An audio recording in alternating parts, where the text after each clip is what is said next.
Welcome back to the deep dive. Today we're doing something a bit different, focusing really tightly on just one initial source report, stated November 6, 2025, about a recent fatal incident. Yeah, the goal here is clarity. With breaking news, especially something this serious, getting that initial timeline and the known facts straight is crucial. Avoid speculation. Exactly. So this deep dive is about giving you, the listener, that clear structure right from the start. Let's unpack what this single report tells us. Where does it start? Okay, so the report puts us in Bayfield, Sophia. That's the community where this all went down. Right, B Field, Sophia. And the timing, does it give us specifics? It does actually pins it to Wednesday evening, just before the report date, around 6:10 p.m., so 18.10 hours, 6:10 p.m. Okay, so early evening, people are likely home, maybe neighbors are around. That kind of sets the scene, doesn't it? Not the dead of night. Precisely. The time suggests, well, potential witnesses. And the report also identifies the people involved. The deceased is named as Akeem Evans. He was 25, a laborer. Akeem Evans, 25, and the other person involved. The alleged suspect is described as his reputed wife. Reputed wife. That's interesting phrasing. It suggests, what, a long-term relationship, but maybe not legally married? That seems to be the implication. It points to a common law situation, which might be relevant context. And crucially, the report specifies where in Befield this happened. Okay. The lower flat of a two-story concrete house. And here's a key detail. The house is owned by Evan's parents. Wow. Okay, so not just their shared space, but his family home. That adds, well, a whole other layer of complexity and emotion, you'd think, Right. within the family structure. It really does. It means the potential witnesses, the whole context, it's deeply intertwined with family.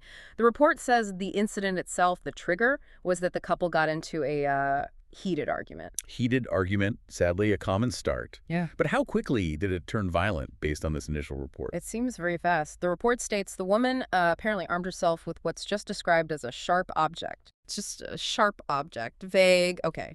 And then the critical action, she allegedly stabbed Evans once in the chest. Once. To the chest. That sounds decisive. Not like a prolonged fight with multiple wounds, but one single action. That single stab, forensically, that must tell investigators something, right? Impulsive versus planned? It's a huge focal point, absolutely. Was it a sudden escalation in rage or something else? That single detail is vital. But what happened immediately after is also quite remarkable, according to the source. Oh, what's that? The community's response. Their report uses this great phrase, public-spirited persons. Ah, neighbors or people nearby? Seemed so. And they acted fast. They didn't just call for help. They apparently rushed both Akeem Evans and the woman. Both of them? Yes, both of them. Straight to Georgetown Public Hospital Corporation, GTHC, for treatment. That's incredible presence of mind. In the middle of that chaos, they made sure both people involved got medical attention immediately. That's, yeah, quite something. A really strong community response. It likely saved crucial time getting them to the hospital. But sadly, once they arrived at GPHC, the situation for Mr. Evans was already critical. So now we're shifting to the hospital sequence. This is where things often get complicated fast. What does the report say happened when they arrived? Well, for Akeem Evans, the outcome was immediate and tragic. A doctor on duty pronounced him dead upon arrival. Dead on arrival. Okay, so right then and there, it officially becomes a homicide investigation. Exactly. The whole legal standing changes in that instant. And the prime suspect? Well, she's right there at the hospital. Which you'd think would be the point where things are contained, but that's not what happened, is it? No. And this is maybe the most jarring detail in the report. Moments after Evans was pronounced dead, his reputed wife, the suspect, she fled the hospital. Fled, like just walked out, while potentially needing treatment herself. That's what the report indicates. She was there at GPHC, this major public facility, and then she was gone. Hasn't been seen since. Oh, no. Okay. That's a major turn. To flee from a hospital? It's a significant act of evasion. I mean, think about it. The hospital's usually where law enforcement can secure someone involved in violence, especially if they're injured. Right. So to choose flight right then suggests, well, maybe panic. A sudden realization of the severity, perhaps, once he was declared dead. Her status instantly changed. From being involved in a fight to being a suspect in a homicide? Yeah, I can see how that might trigger a flight response, even if it seems counterintuitive to leave potential medical care. It creates a huge immediate problem for the police. They have the victim, Mr. Evans. His body is at the GPHC mortuary awaiting the postmortem. Which will confirm the exact cause of death from that single stab wound. Correct. But the person they need to speak to most urgently The alleged perpetrator is now missing. So the investigation immediately shifts to a search footing. Absolutely.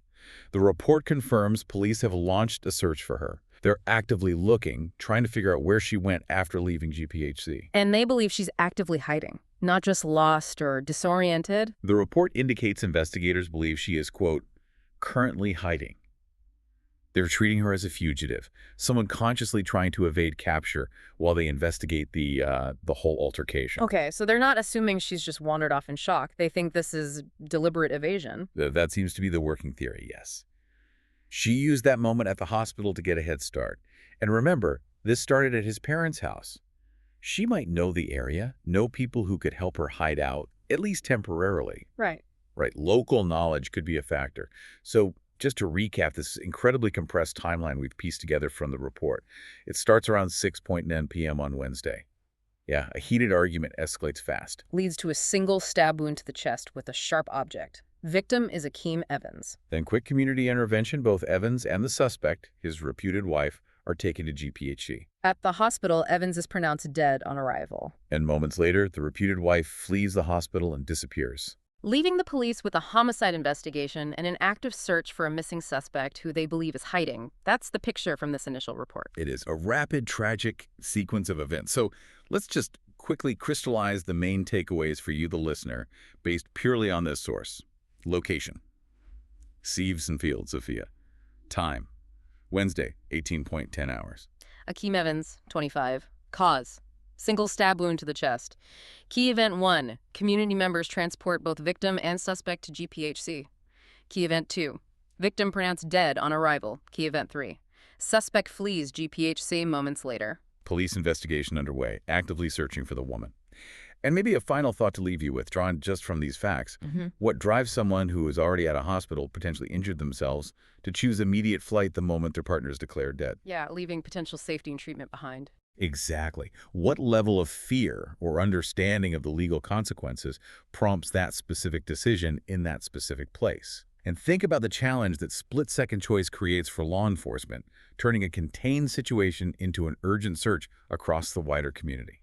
A really complex situation born from a single tragic incident. Thank you for helping us structure these initial facts. We hope this breakdown provides some clarity for you on the early details of this case.